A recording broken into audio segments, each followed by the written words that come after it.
होली के बाद शीतला सप्तमी के रूप में मनाई जाती है। चैत्र मास के कृष्ण पक्ष की सप्तमी तिथि को ये शीतला सप्तमी के रूप में मनाया जाता है और ये तिथि इस बार आज पड़ रही है। आज ही शीतला सप्तमी का व्रत रहेगा और आज के दिन भोजन पकवान मिठाइयाँ बनाई जाती हैं और इसके अगले दिन शीतला माता को बासी भोजन का भोग लगाकर उनकी पूजा की जाती है। शीतला अष्टमी पर प्रदेश भर में कई जगहों पर होली के बाद धुलंडी की तरह रंगों के पर्व के त्योहार के रूप में होली भी खेली जाती है। तो आप सभी देशवासियों को, भाइयों बहनों को शीतला सप्तमी की ढेर सारी हार्दिक शुभकामनाएं। शीतला माता का आशीर्वाद हम सबके जीवन पर हमेशा बना रहे। इन्हीं शुभ मंगल कामनाओं के साथ चलिए आगे बढ़ते हैं अपन खबरों में। सबसे पहले देख लेते हैं आज के कुछ बड़े इवेंट। देखिए, इंडिया यूएस डील पर बड़ी खबर आ रही है कि दोनों देश शुरू करेंगे ट्रेड फैसिलिटेशन पोर्टल और आज 10 मार्च से ही इस पोर्टल पर रजिस्ट्रेशन शुरू होने जा रहे हैं। ट्रेड को बढ़ावा देने के लिए दोनों देश ये नया पोर्टल शुरू करने जा रहे हैं। और वहीं राजस्थान में प्राइवेट स्कूलों में आरटीई एडमिशन के लिए लास्ट डेट आज 10 मार्च को ही है। और बिहार में मुख्यमंत्री पद छोड़ने से पहले एक्टिव हुए नीतीश कुमार आज 10 मार्च से सीमांचल कोसी में समृद्धि प्रगति यात्रा का आयोजन करेंगे। ये यात्रा निकालेंगे राज्यसभा जाने से पहले। और वहीं हरियाणा में यमुनानगर समेत कई जिलों में आज 10 मार्च को ट्रैक्टर मार्च निकालेगी भारतीय किसान यूनियन। भारत अमेरिका कृषि ट्रेड डील के खिलाफ विरोध प्रदर्शन करेंगे किसान भाई लोग। और उत्तर प्रदेश में राज्य कर्मियों को संपत्ति का ब्यौरा देने के लिए 10 मार्च तक का समय दिया गया है। इसके बाद वेतन जारी होगा। सभी राज्य सरकार के कर्मचारियों को अपनी प्रॉपर्टी संपत्ति का ब्यौरा मानव संपदा पोर्टल पर अपडेट करना होगा। वहीं राजस्थान में गेहूं खरीद की तारीख तय हुई। 10 मार्च से 30 जून तक एमएसपी पर खरीद होगी। 1 फरवरी से ऑलरेडी इसके रजिस्ट्रेशन शुरू हो चुके हैं। और देखिए, बड़ी खबर, उत्तर प्रदेश में बिजली कर्मचारी भी आज 10 मार्च को विरोध प्रदर्शन करेंगे। इलेक्ट्रिसिटी अमेंडमेंट एक्ट 2025 का विरोध करेंगे। हड़ताल की भी चेतावनी दी। और खबर तो ये भी है कि उत्तर प्रदेश से ये शुरू हुआ बिजली का विरोध देशव्यापी आंदोलन का रूप ले सकता है, क्योंकि 10 मार्च को संसद में आज ये बिल पेश होने की संभावना है। और इससे पहले उत्तर प्रदेश में बिजली कर्मी विरोध प्रदर्शन की चेतावनी भी दी है। तो ये तो आज के कुछ बड़े इवेंट रहेंगे। और चलिए आगे बढ़ते हैं अपन खबरों में। देखिए, आप अगली बड़ी खबर, ईरान ने बड़ी चेतावनी दी। कहा कि अगर युद्ध बढ़ा तो $200 प्रति बैरल तक जा सकता है कच्चा तेल। जब से ईरान, इजराइल, अमेरिका के बीच युद्ध शुरू हुआ उसके बाद से ही आपको पता होगा क्रूड ऑयल की कीमतों में लगातार बढ़ोतरी देखने को मिल रही है। और अभी पश्चिम एशिया की जंग की वजह से कच्चे तेल की कीमतें $100 प्रति बैरल के पार तो पहले ही पहुंच चुकी है और ये डबल हो सकती है, $200 प्रति बैरल तक भी जा सकती है अगर ये युद्ध थमा नहीं तो। ईरान जंग की वजह से क्रूड ऑयल 2022 के बाद अब तक सबसे महंगे स्तर पर पहुंच गया है। 100 से $115 प्रति बैरल के तो पार पहुंच गया है। और एक्सपर्ट्स का भी ये मानना है कि $150 तक इसकी कीमतें आसानी से पहुंच सकती हैं। और इस क्रूड ऑयल में बढ़ोतरी के चलते दुनिया भर के कई देशों में पेट्रोल डीजल का संकट देखने को मिल सकता है। वैसे तो आपको पता होगा हमारे देश में, भारत में तो सरकार का कहना है कि पेट्रोल डीजल का, एलपीजी का पर्याप्त स्टॉक मौजूद है। लेकिन सरकार के बयानों के उलट कई ऐसी खबरें देखने को मिली जिनसे पता चलता है कि हमारे देश में भी पेट्रोल डीजल की किल्लत शुरू हो चुकी है। देखिए, पंजाब के जालंधर में कई पेट्रोल पंपों पर पेट्रोल खत्म हो गया, लोग परेशान हुए। उत्तर प्रदेश में भी ग्रेटर नोएडा, गाजियाबाद में कई पेट्रोल पंपों पर तेल खत्म हो चुका है। युद्ध का असर दिखने लगा। पेट्रोल पंप संचालक कह रहे हैं कि ऑयल खत्म हो गया, असुविधा के लिए खेद है। यूपी शामली में भी चौसाना क्षेत्र में पेट्रोल डीजल की किल्लत देखने को मिली। और उत्तर प्रदेश में कई जगहों पर तो युद्ध की अफवाह के चलते पेट्रोल पंपों पर भीड़ भी देखने को मिल रही है। लोगों को लग रहा है कि पेट्रोल डीजल खत्म हो जाएगा, ईंधन खत्म हो जाएगा, तो इससे पहले ही अपनी टंकियां फुल करवा रहे हैं लोग बाग। और एलपीजी गैस सिलेंडर को लेकर भी कई जगहों पर नए आदेश देखने को मिले। देखिए आप, एलपीजी कमर्शियल सिलेंडर की सप्लाई बंद करने के आदेश जारी हुए। पंजाब फरीदकोट में भी गैस एजेंसियों को मैसेज आया। घरेलू गैस सिलेंडर भी केवल ऑनलाइन बुकिंग पर ही मिलेगा। राजस्थान में भी कमर्शियल गैस सिलेंडर की सप्लाई पर रोक लगाने का आदेश जारी हो चुका है। तेल कंपनियों ने एजेंसियों को भेजा मैसेज। तो इसका असर होटल, रेस्टोरेंट समेत औद्योगिक इकाइयों पर भी पड़ेगा, क्योंकि कमर्शियल गैस सिलेंडर बुक नहीं हो पाएगा। तो देखिए, कर्नाटक के बेंगलुरु में भी आज से बंद रहेंगे 3000 से ज्यादा होटल, क्योंकि कमर्शियल एलपीजी गैस की सप्लाई ठप होने की वजह से होटल, रेस्टोरेंट में खाना बनाने के लिए गैस ही नहीं बची है। इस बीच केंद्र सरकार ने एलपीजी गैस सिलेंडर की बुकिंग का नियम भी बदल दिया है। ब्लैक मार्केटिंग पर लगाम लगाने के लिए सरकार ने गैस एजेंसियों को नए निर्देश दिए। अब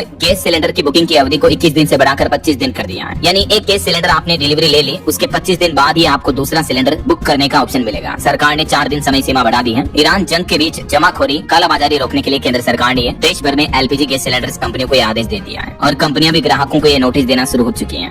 अभी 2 दिन पहले आपको पता होगा घरेलू गैस सिलेंडर के दाम भी 60 रुपए बढ़ा दिए, महंगा कर दिया। जो 14 किलो 200 ग्राम वाला घरेलू गैस सिलेंडर है, जो डोमेस्टिक एलपीजी सिलेंडर, उसकी कीमतें बढ़ चुकी है। इसके अलावा कमर्शियल गैस सिलेंडर को भी बढ़ाकर 115 रुपए महंगा कर दिया सरकार ने। तो देश भर में कई जगहों पर इसका विरोध भी देखने को मिला। कई अलग अलग राज्यों में विपक्षी पार्टियों के नेताओं ने रैलियां निकाली और केंद्र सरकार की इस गैस सिलेंडर की रेटों में बढ़ोतरी का विरोध प्रदर्शन किया, नारेबाजी भी की। कुल मिलाकर ये जो जंग हो रही है, इसका आर्थिक प्रहार भी देखने को मिल रहा है। जहाँ एक तरफ कच्चे तेल में आग लग गई, शेयर बाजार धड़ाम हो गए, सोना चांदी में उथल फुथल मची हुई है। जंग की वजह से निवेशकों का भी चैन छिन गया है। स्टॉक मार्केट में जो इन्वेस्टर्स हैं, बड़े बड़े निवेशक हैं, वो भी डरने लगे हैं। यही वजह की शेयर मार्केट में भारी गिरावट देखने को मिल रही है। आगे मैं आपको बताऊंगा और भी पूरे बिजनेस न्यूज अपडेट। फिलहाल देखिए अगली खबर, जब ये जंग शुरू हुई थी उस दरमियान आपको पता होगा ईरान पर एक स्कूल पर भी हमला किया था अमेरिका ने। तो उसमें एक रिपोर्ट सामने आ रही कि स्कूल पर हमले में 165 बच्चे मारे गए थे। नई जांच के बाद ये विवाद भी बढ़ गया है। वहीं युद्ध के हालातों के बीच अमेरिका के विदेश मंत्री का कहना है कि मिशन पूरा होगा तो दुनिया ज्यादा सुरक्षित होगी। ईरान युद्ध के बीच अमेरिकी विदेश मंत्री बोले कि हमारा मिशन है ईरान से आतंकवाद को खत्म करना। उधर फ्रांस के राष्ट्रपति मैक्रो का कहना है कि ईरान इजराइल जंग के बीच फ्रांस लाल सागर में 2 जंगी जहाज भी भेजेगा। वहीं इंडोनेशिया ने भी ब्रह्मोस मिसाइल सिस्टम खरीदने के लिए भारत के साथ एग्रीमेंट साइन किया है। और एक अमेरिकी नेता का विवादित बयान भी सामने सामने आ रहा। जो 165 लड़कियों की मौत हुई, उस पर अमेरिकी नेता का कहना कि ये लड़कियां जिंदा भी होती तो बुर्का पहन कर जीती हैं। वैसे युद्ध के हालातों के बीच ईरान में अब एक नई युग की शुरुआत हुई। अली खामेनेई की मौत के बाद अब उनके बेटे मोजतबा संभालेंगे ईरान देश का सबसे शक्तिशाली पद है। यानी खामेनेई के मौलवी बेटे को ईरान की कमान मिली, लेकिन इजराइल का कहना है कि हम इसे भी मार देंगे। क्या ईरान इन्हें बचा पाएगा? और इजराइल की धमकी के बीच एक खबर तो ये भी आ रही है कि दावा किया जा रहा मीडिया रिपोर्ट्स में कि इजरायली हमले में जो ईरान के नए सुप्रीम लीडर बने मुजतबा खामेनेई वो भी घायल हो गए। और अगली बड़ी खबर देखिए, अमेरिकी राष्ट्रपति डोनाल्ड ट्रंप बोले ऑस्ट्रेलिया ईरान की महिला खिलाड़ियों को शरण दे, नहीं तो अमेरिका देगा, वापस भेजना बड़ी गलती होगी। राष्ट्रगान नहीं गाने पर देशद्रोह का आरोप भी लगाया उन्होंने। तो ये कुछ ईरान इजराइल जंग का माहौल चल रहा। चलिए आगे बढ़ते हैं अपन खबरों में। देखिए अगली बड़ी खबर, हमारे भारत के संसद भवन में भी ईरान जंग को लेकर चर्चा हुई। ईरान युद्ध मुद्दे पर विपक्ष ने दोनों सदनों में हंगामा किया, चर्चा की मांग की। सरकार बोली कि स्पीकर को हटाने के प्रस्ताव पर बहस करने के लिए हम तैयार हैं। विपक्ष जंग के बाद पश्चिम एशिया में बने हालातों का भारत पर असर के मुद्दे पर चर्चा की मांग लगातार करता रहा, लेकिन सरकार ने फिलहाल चर्चा शुरू नहीं की और लोकसभा की कार्यवाही आज तक के लिए स्थगित हुई। विदेश मंत्री ने NSA डोभाल CDS के साथ बैठक भी की है। संसद के बजट सत्र का दूसरा चरण शुरू हो चुका है और हंगामे के कारण लोकसभा की कार्यवाही आज मंगलवार सुबह 11 बजे तक के लिए स्थगित की गई। और इसी बीच भारत के लिए एक अच्छी खबर आ रही दोस्तों, जो मिडिल ईस्ट में तनाव चल रहा है, इस बीच कई सारी दुनिया की दिग्गज टेक कंपनियों ने यह फैसला लिया है, भारत में अब अपने नए डेटा सेंटर हब बना रही है टेक इंडस्ट्री से जुड़ी कई बड़ी कंपनियां। चलिए सोना चांदी के भाव पर बड़ा अपडेट देखिए। सोना पिछले 4 दिन में 8,797 रुपए तक सस्ता हुआ और अभी सोने का भाव 1,59,000 रुपए प्रति 10 ग्राम पहुंच चुका है। वहीं चांदी 29,729 रुपए गिर कर 2,60,000 रुपए प्रति किलो पर आ गई है। चांदी अपने ऑल टाइम हाई से लगभग 1.25 लाख रुपए तक टूट चुकी है। पिछले 4 दिन के अंदर चांदी में ये 29,000 रुपए की बड़ी गिरावट देखने को मिली है और एक दिन में भी चांदी 2,000 टूटी 2,62,000 से 2,60,000 पर पहुंच गई। बाकी अलग अलग कैरेट के हिसाब से सोने का प्राइस क्या चल रहा है आप देख सकते हैं स्क्रीन पर। 14 कैरेट, 18, 22 और 24 कैरेट का गोल्ड रेट भी है। और भारतीय रुपये के लिए एक बुरी खबर है, रुपया रिकॉर्ड निचले स्तर पर पहुंचा। पहली बार 92 रुपए 33 पैसे प्रति डॉलर पर रुपये की वैल्यू गिर चुकी है।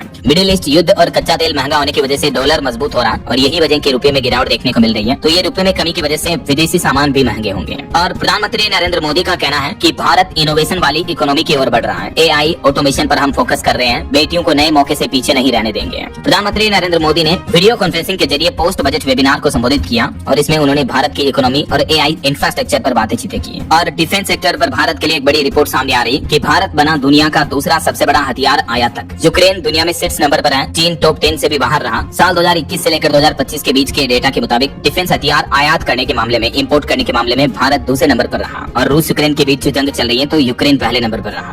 भारत के भी ज्यादातर हथियार अभी रूस से ही आते हैं। हालांकि अभी हमारा देश धीरे धीरे पश्चिमी देशों से भी खरीद बढ़ा रहा है। भले ही भारत धीरे धीरे डिफेंस सेक्टर में खुद आत्मनिर्भर बन रहा है, एक्सपोर्ट कर रहा है, उसके बावजूद भी भारत ने काफी ज्यादा हथियार इंपोर्ट किए हैं पिछले कुछ सालों में। ये डेटा आप देख सकते हैं। वैसे भारत के लिए डिफेंस एक्सपोर्ट पर भी अच्छी खबर है। देखिए ब्रह्मोस मिसाइल सिस्टम खरीदेगा इंडोनेशिया। $200 मिलियन से $350 मिलियन की डील पर बातचीत जारी है। इससे पहले आपको पता होगा फिलीपींस ने भी हमारे देश से ये ब्रह्मोस मिसाइल खरीदी थी और अभी इंडोनेशिया ने भी एक एग्रीमेंट साइन किया है भारत के साथ। चलिए अगली खबर देखिए, अब स्विगी से खाना और राशन मंगाना आसान होगा। स्विगी की तरफ से 2 नए स्पेशल क्रेडिट कार्ड लॉन्च किए हैं HDFC बैंक के साथ मिलकर, जिनमें आपको अच्छे खासे ऑफर वगैरह बेनिफिट देखने को मिलेंगे। और बड़ी खबर देखिए, पश्चिम बंगाल पहुंचे हमारे देश के चुनाव आयुक्त ज्ञानेश कुमार। यहाँ काले घाट में उन्होंने पूजा की, लोगों ने गो बैक के पोस्टर दिखाए, काले झंडे दिखाए, नारे लगाए। बीजेपी की मांग है कि 3 फेज में ही चुनाव कराएं। वहीं उधर पश्चिम बंगाल के मुख्यमंत्री ममता बनर्जी का भी धरना लगातार चौथे दिन जारी रहा। उन्होंने रविंद्र संगीत सुनाया, बोले कि मुख्य चुनाव आयुक्त ने राज्य के अफसरों को धमकाया, झूठी बहादुरी बर्दाश्त नहीं करेंगे। और बड़ी खबर देखिए, युद्ध के हालातों के बीच दिल्ली से मैनचेस्टर की इंडिगो फ्लाइट बीच रास्ते से ही लौटी।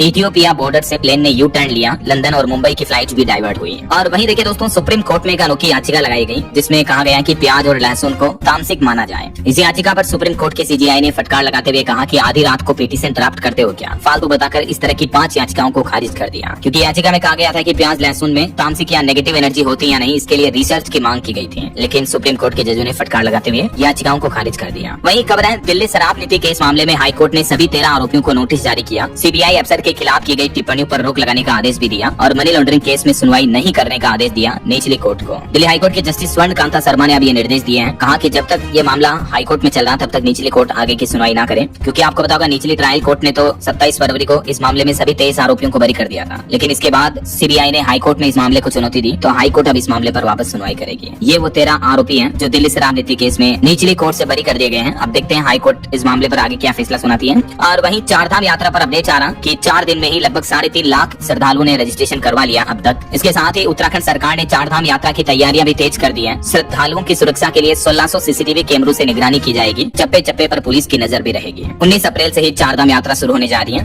और वहीं खबर देखिए दोस्तों, मध्य प्रदेश कूनो कुनो नेशनल पार्क में एक और मादा चीता ज्वाला ने 5 शावकों को जन्म दिया। अब भारत में कुल चीतों की संख्या बढ़कर 53 हो चुकी है। और खबर है वर्ल्ड कप में जीत के बाद कप्तान सूर्या वर्ल्ड चैंपियन बनने के बाद हनुमान मंदिर पहुंचे। देश भर में जश्न का माहौल देखने को मिला। आतिशबाजी के साथ लोग नाचे, तिरंगा लेकर सड़कों पर भी उतरे। T20 वर्ल्ड कप में फाइनल में भारत की शानदार जीत देखने को मिली न्यूजीलैंड को हराकर। और बड़ी खबर आ रही, मनरेगा मजदूरों के लिए E-KYC और फेस ऑथेंटिकेशन अब अनिवार्य होगा। NMMS मोबाइल ऐप पर दर्ज होगी हाजिरी। मनरेगा योजना में फर्जीवाड़े पर लगाम लगाने और पारदर्शिता को बढ़ाने के लिए केंद्र सरकार ने यह नया आदेश जारी किया है। अब इस मोबाइल ऐप के माध्यम से ऑनलाइन श्रमिकों की उपस्थिति दर्ज होगी और सभी श्रमिकों की E-KYC भी कंपलसरी होगी। और AI से नौकरियों पर खतरे को लेकर एक चौंकाने वाली रिपोर्ट सामने आ रही। देखिए आप, इंजीनियर से लेकर फाइनेंशियल एनालिस्ट तक आखिर किन नौकरियों को खत्म कर सकता है AI, आर्टिफिशियल इंटेलिजेंस। इसको लेकर AI कंपनी एंथ्रोपिक की एक नई स्टडी में बताया गया है कि आने वाले समय में व्हाइट कॉलर नौकरियों के काम आर्टिफिशियल इंटेलिजेंस संभाल सकता है। यानी प्रोग्रामर से लेकर फाइनेंशियल एनालिस्ट तक कई पेशों में ऑटोमेशन बढ़ने की संभावना है। तो आखिर कौन सी नौकरियां खत्म हो सकती हैं और कौन सी नौकरियां सेफ रहेगी, इसको लेकर ये एनालिसिस चार्ट भी आप देख सकते हैं। किन किन नौकरियों पर AI से प्रभावित होने वाले काम कितने प्रतिशत तक रहेंगे। हालांकि इस स्टडी में ये भी कहा गया है कि फिलहाल ऐसा कोई साफ सबूत नहीं है कि AI की वजह से उद्योगों में रोजगार का स्तर कम हो गया है, बल्कि AI की वजह से कई नई जॉब अपॉर्चुनिटीज और बढ़ भी रही है। किन नौकरियों को खतरा सबसे कम रहेगा, तो जैसे जो रियल लाइफ से जुड़े टास्क है, फिजिकल टास्क जैसे cook, life guard, motorcycle bike mechanic, ground keeper, इस तरह की जो फील्ड जॉब है वो AI से रिप्लेस नहीं हो पाएगी। मैकेनिकल सर्विस वगैरह करने वाले लोग बाग हो गए। बाकी जो व्हाइट कॉलर जॉब्स है, यानी ऑफिस से होने वाले टास्क, कंप्यूटर से होने वाले टास्क जो है वो ज्यादातर ऑटोमेट हो जाएंगे। ये एंथ्रोपिक की AI रिसर्च में बताया गया है। चलिए बैंकिंग न्यूज से खबर आ रही है। HDFC बैंक ने करोड़ों ग्राहकों को बड़ी राहत दी। होम लोन की EMI कम हो गई क्योंकि बैंक ने MCLR की दरें घटा दी है। 0.10% तक की कटौती की है और ये नई दरें 7 तारीख से लागू हो चुकी है। तो अब HDFC बैंक से लोन लेने वालों को थोड़ी राहत मिलेगी। वही देखिए बड़ी खबर, शिक्षा विभाग की सख्ती, निजी स्कूलों को अब वेबसाइट पर सार्वजनिक करनी होगी किताबों और वर्दी की सूची भी है। चंडीगढ़ में शिक्षा विभाग की तरफ से नया आदेश जारी किया गया है अभिभावकों से की जाने वाली मनमानी पर रोक लगाने के लिए। ये ऑर्डर की कॉपी भी आप देख सकते हैं। चलिए खबर आ रही है, बंगाल के पुराने वोटर की अपील के मामले पर सुप्रीम कोर्ट में आज 10 तारीख को सुनवाई होगी। और वही खबर देखिए, उत्तर प्रदेश में अब गांव-गांव तक पहुंचेगा हाई स्पीड इंटरनेट। 1 लाख से ज्यादा युवाओं को रोजगार मिलेगा और गाँव में आएगी डिजिटल क्रांति।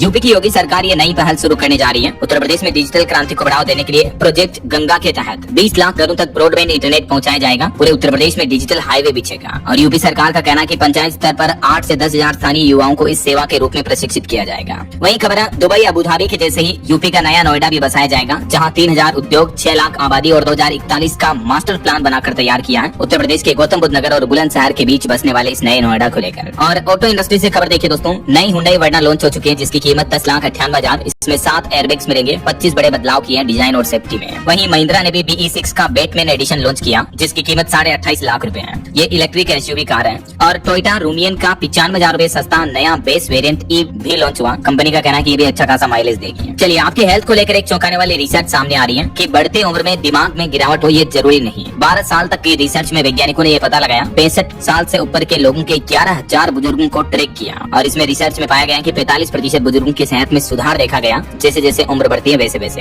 येल यूनिवर्सिटी के वैज्ञानिकों की स्टडी में ये सामने आया कि करीब 45% बुजुर्गों में उम्र के बावजूद मानसिक या शारीरिक क्षमता में उल्टा सुधार हुआ है। कई लोग ऐसा मानते हैं ना कि यार उम्र बढ़ने के साथ ही याददाश्त कमजोर हो जाती है या शरीर साथ देना छोड़ देता है, लेकिन ये फैक्ट नहीं है। वैज्ञानिकों की रिसर्च के मुताबिक बुढ़ापे के प्रति सकारात्मक और उत्साहपूर्ण नजरिया रखने वाले बुजुर्ग मानसिक और शारीरिक रूप से ज्यादा मजबूत रहते हैं, जबकि इसके उलट जो नकारात्मक सोच रखते हैं उनकी याददाश्त में कमी देखी गई। हृदय रोग, अल्जाइमर का खतरा भी ज्यादा पाया गया। मतलब सब कुछ अपने मन का खेल है। अगर मन से हम अपन मजबूत हैं तो शरीर भी मजबूत रहेगा, आपकी मेंटल हेल्थ, फिजिकल हेल्थ दोनों मजबूत रहेगी ऐसा। और एक इंटरेस्टिंग रिसर्च देखिए दोस्तों, शोधकर्ताओं ने सपनों से समस्या के समाधान पर भी अध्ययन किया। जिंदगी की तमाम मुश्किलों का हल सपनों में मिल जाता है क्योंकि हमारा अचेतन मन एक साथ 10 तरीके से सोचने की ताकत रखता है। जी हाँ, ये आपको कोई फिल्म स्टोरी की तरह लग रहा होगा, लेकिन वैज्ञानिकों की रिसर्च में ल्यूसिड ड्रीम्स को लेकर प्रयोग किए गए। ल्यूसिड ड्रीम्स उस स्थिति को कहते हैं जब लोगों को पता होता है कि यार वे सपने देख रहे हैं। कई बार हमें ऐसा लगता है ना, कच्ची नींद होती है तब, या कभी कभी सोने टाइम हम सपना देखते हैं और हमें ऐसा फील होता है कि यार अभी तो ये सपना चल रहा है। तो उस स्थिति के दौरान वैज्ञानिकों ने रिसर्च किया और वैज्ञानिकों ने पाया कि ल्यूसिड ड्रीम्स की तुलना में सामान्य सपना देखने वाले लोग पहेलियां सुलझाने में ज्यादा सफल रहे हैं। मतलब ड्रीम्स के जरिए भी लिटरली कई समस्याओं का समाधान हो सकता है। ये वैज्ञानिकों ने, प्रोफेसर ने रिसर्च में पाया ऐसा। चलिए अगली बड़ी खबर देखिए, राजस्थानियों की कम हो रही जिंदगी। फेफड़े ही नहीं बल्कि दिमाग और आंखों पर भी हमला कर रहा है वायु प्रदूषण, एयर पोल्यूशन, क्योंकि जहरीली हवा से किडनी तक डैमेज होने का भी खतरा बढ़ गया है। National clean air programme NCAP की ताजा रिपोर्ट में ये ये चौंकाने वाली जानकारी सामने आई है कि राजस्थान में बढ़ता प्रदूषण 8 करोड़ से ज्यादा प्रदेशवासियों की औसत उम्र घटा रहा है। जरा देखिए आप, रिपोर्ट्स बताती हैं कि हर नागरिक की औसत उम्र 3 साल 10 महीने 24 दिन सिर्फ जहरीली हवा के कारण कम हो रही है, और वो भी उस स्थिति में जब आपको पता होगा कि दिल्ली, नोएडा, गुरुग्राम, हरियाणा वगैरह इन इलाकों के मुकाबले तो राजस्थान में कितना कम पोल्यूशन है, उसके बावजूद इतना खतरा है। तो जरा सोचिए दिल्ली में रहने वाले लोगों का क्या ही हाल होगा। और एक बड़े हादसे की खबर आ रही है, हरियाणा गुरुग्राम में सिग्नेचर ग्लोबल सोसाइटी में मिट्टी धंसने से 7 मजदूरों की मौत हो गई, कई मजदूर घायल भी हो गए। वहीं देखिए सरकार की तरफ से नोटिस जारी किया गया कि 31 मार्च डेडलाइन है इन स्मॉल सेविंग स्कीम्स की। अगर आपका भी पीपीएफ खाता है, एनपीएस पेंशन योजना में आपने अकाउंट खोल रखा है या सुकन्या समृद्धि योजना खोल रखी है आपने अपने बच्चे बच्चियों बेटियों के नाम पर, तो 31 मार्च तक इनमें जो मिनिमम डिपॉजिट जमा राशि होती है वो जरूर जमा करा दें, वरना आपको जुर्माना देना पड़ सकता है और आपके ये स्मॉल सेविंग स्कीम्स के अकाउंट भी डीएक्टिवेट हो सकते हैं, ठीक है ना। और बहरहाल अभी तो अपन कुछ और महत्वपूर्ण और काम की खबरें देखेंगे दोस्तों, लेकिन फिलहाल वक्त तो चला है आज के ताजा मौसम समाचार जानने का।